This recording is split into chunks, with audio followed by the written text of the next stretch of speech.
Hi everyone, I'm Rosina Plain, and today I want to take you through a different way of doing a kind of like an envelope board. I'm calling it a pocket edging, for if you're doing something like a scarf or a wrap where you've worked your overlay mosaic in the sort of narrow rows. You're going to have all these edges, the loose ends to tidy up. And a normal double border can be quite bulky for a scarf, so this is a way of covering up your loose ends but keeping that edging to a minimum. Okay, so if you're familiar with the way I would usually do an envelope border, you'll know that I would normally say we pick up stitches by working a front post or raised treble or double crochet, but a raised front post stitch around here, so it's like between the second and third stitches in from the edge. I would normally do that to pick it up, and that gives that sort of like a raised frame effect, which looks great on a blanket, but it's, like I said, is a little bit bulky for something like a scarf. So what we're going to do now is, instead of working effectively around the post, if you can see, we're going to actually work to one of these loops of the stitch. So we've only been working in the front or back loop of the stitches when we do overlay mosaic anyway, so it's the equivalent of that. It's just, say, it's going to give us a lighter effect. So as you can see, I've got the 2 edge stitches, which is pretty standard for my patterns. If I was doing this around a blanket, I would probably work into this loop here. So it'd be the same on every stitch. So this bottom loop of the second stitch, keep it nice and close to where the pattern is. However, because I'm doing a scarf, I actually want to make the width of my edging as narrow as I possibly can. I'm going to move that a little closer to the end. So this would also be the same if you were working a pattern where there was only 1 edge stitch. You would do it the same way. So this time, instead of working into here, we're going to be working into this loop here. So you can see you've got your end stitches like a V.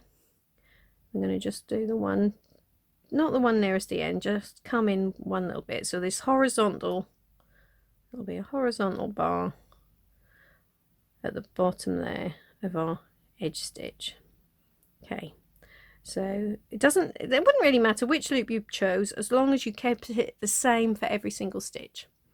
So I say we're going to be using that one, so that will go there, and now we need to come to the end. So where we're going to start, I'm just gonna, so this is actually the top end, so the last row that I did on my scarf, and I actually did an extra row where I worked on the wrong side. So you can see that was actually the front of the stitches, but I'm now on the front of my scarf, and this is like the wrong side of these stitches. So because of that, I can actually, just to make the edge a little bit more secure, I'm going to go under this third loop there as well.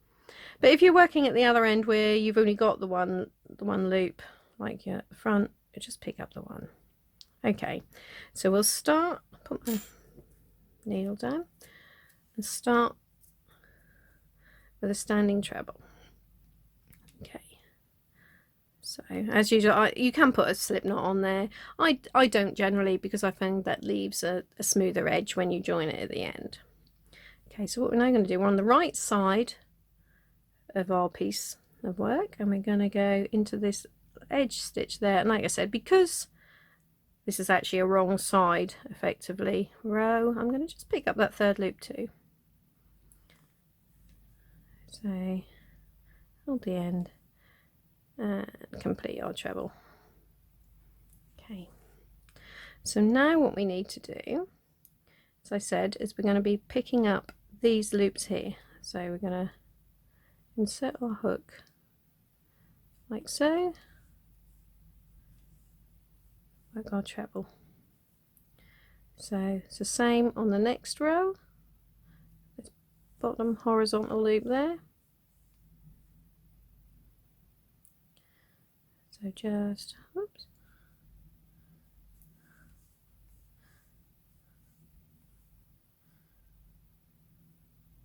there we go. So just do that all the way along the edge. So you're picking up, it's always the same. It's always, when you look at the very last edge stitch, which is like that V, it's this bottom loop there for it. Oh, except we're doing a treble. Okay.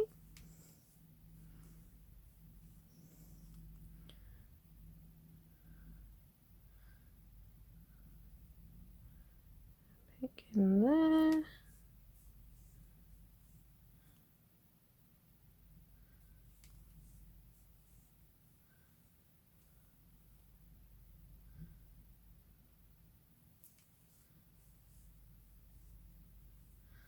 Okay, so you can see this gives a nice neat little edge there.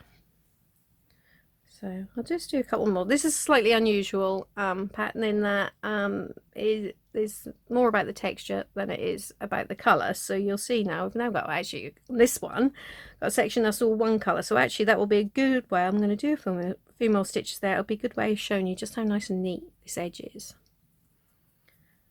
You'll see the contrast better. So we're still carrying on, making sure we don't miss any of these stitches.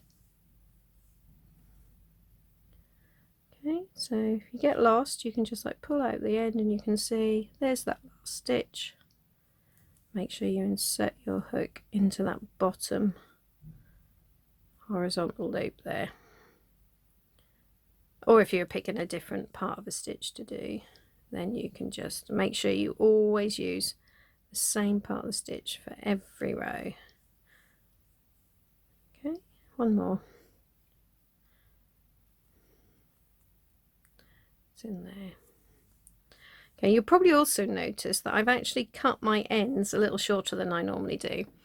And that's again because we want to keep this edging as narrow as possible. In fact, this is how wide it's going to be effectively. We're now going to do all the way along here on the right hand side, on the right side, until we get to the end of the row, and then we literally turn it over and we'll come all the way back again. And this time when we come back, it's like pick another loop. So you can see where we can sort of, I don't know if you can see there where I've been working into before, so we need to pick a loop close to that. So for me, I'm thinking I will probably work into that loop when I come back. Okay, so that is still like in from the end. So we'll do that all the way back, and then we can just join them all together with a row of double crochets or even slip stitches if you want. I like the finish with a double crochet. Okay, so you carry on and complete this edge, and I will come back when we get to the end of this first row, and then we'll start off the return row together. Okay, so I've now got to the end of the other end of my scarf, so I've just got now a couple more stitches to do on the right side here. So as before, I'm just going to work the second from last treble into that loop, and I'm going to finish off this row by working into, it's like this. If you look at the edge there, you can see we've got, you can see the chain. So this is where the starting edge where I actually started with a row of chains and worked my double crochets into the back bumps. So that's now left me 2 loops at the bottom to work with. So I'm going to work my last treble into this side of that. Now we just turn it over and work the first treble of the next side into the other loop there. So you can see I've gone that way. So this here is that other loop from the starting chain. And now what we're going to do, we are just going to carry on and work our trebles into one of the loops again. So I can say, to make sure you get the same number of stitches, you can see where that one is, and there's, can you see here, there's this kind of horizontal line there. So I'm going to work into there, into that position on the stitches, all the way up this side. Okay, so you can see there's a stitch there, and there's a horizontal line right there.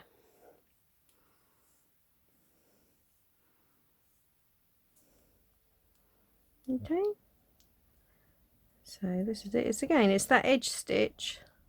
So the bottom loop on that very edge stitch. Okay.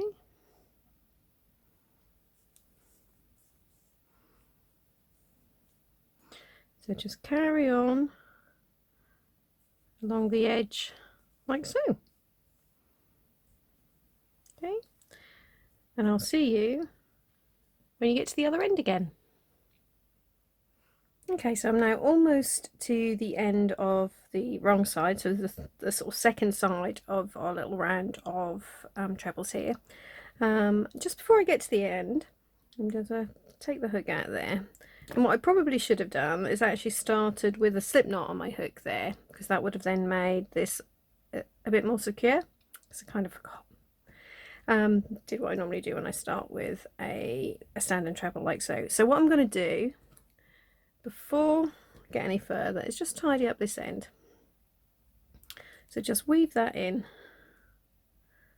bring it down to just, if you see we've got this little bit in here that we're not, I'm just going to go down to that and then just wrap it around here a few times just to tidy up. So it's now between the two sort of borders that we've got there. So, and then just go back the other way a bit. Okay, so that's now made that nice and secure. I'll just trim a little bit more of that off there. Okay, so now I've done that, like I said, I've now got 2 stitches left, and to check how many stitches you've got left, because we're working in alternate colours, you should be able to see I have now worked, the last stitch I've done currently is into this bottom, or last, but whatever, the bottom red row there. You can just see it's worked into that red loop, and if we just turn it over, you should be able to see that this stitch here was worked into the red loop as well. Okay, and there's 2 stitches after that. Okay, so what we're now going to do, finish off a round, is just pick up those last 2, make those last 2 trebles there into one. And the last one, if you remember, I said went right when we started, because I started it in like one of the loops of this first chain there. We're just going to make sure we do the other one in the other loop.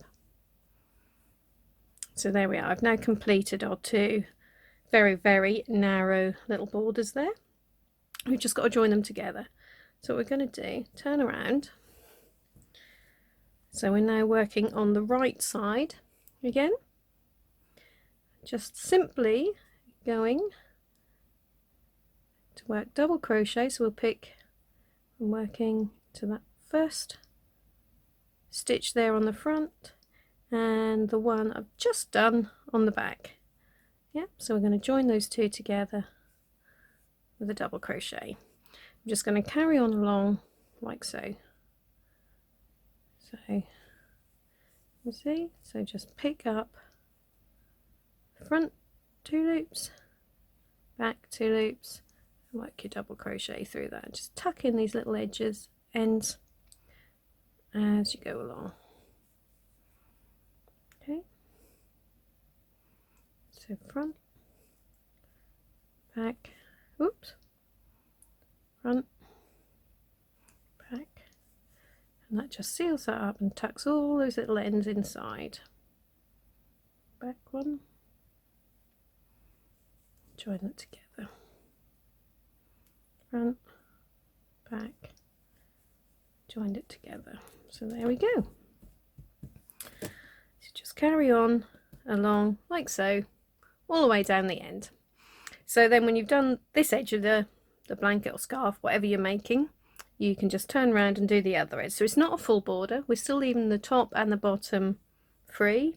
And what I'm going to do, because this is a scarf, I'll probably just add some fringing along the bottom.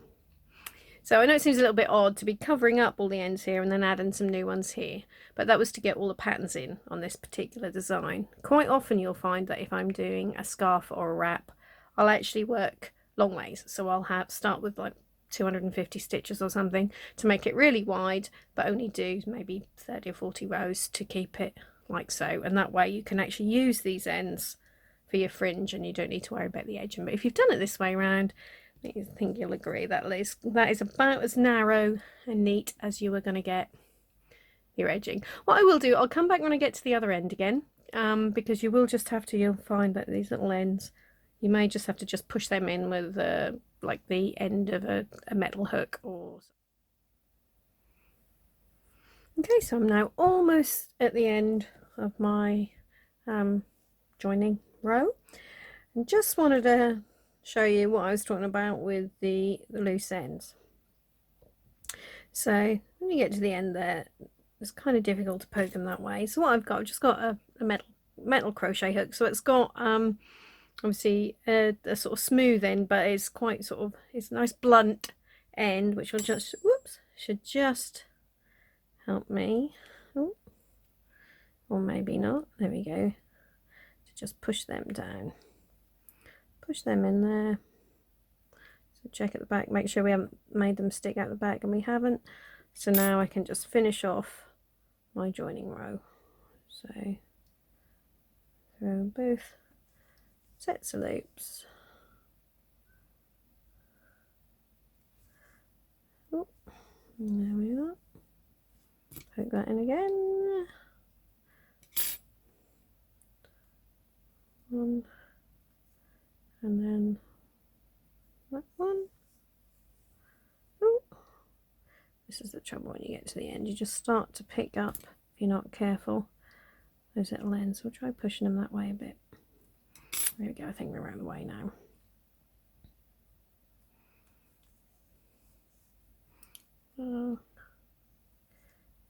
Then that one,